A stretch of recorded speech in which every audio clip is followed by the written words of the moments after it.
بسم الله الرحمن الرحيم. احنا اليوم امام هذا الحكم لا نستطيع الا ان نقول لا يوجد سلطة تستطيع ان تنتقص من مسلم البراك. كفو يا ابو بدر. اليوم مسلم البراك يمثل الصوت الحر، ولا اي سلطة حتى مع احترامنا لهذا الحكم يبقى مسلم البراك هو المدافع عن قضايا الشعب.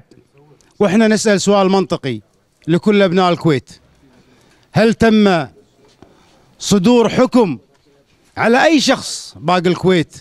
كل التجاوزات اللي صارت، ولكن الاحكام القضائيه لا تصدر الا على نواب المعارضه وعلى شباب الحراك. لذلك الرساله المختصره: يجب ان يكون هناك تحرك سريع، لان نرى ان السلطات اختطفت من قبل البعض.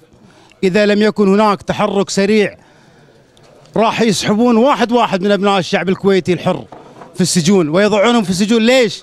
ما يبون احد يتكلم.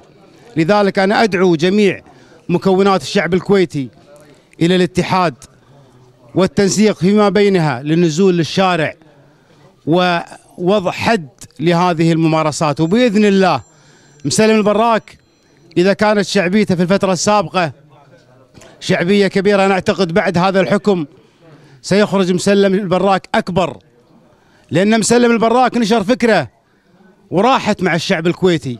وباذن الله اذا يعتقدون ان مسلم البراك اذا وضع في السجن سوف تنتهي هذه الفكره، انا اعتقد ان اليوم الشعب الكويتي كله مسلم البراك. شكرا.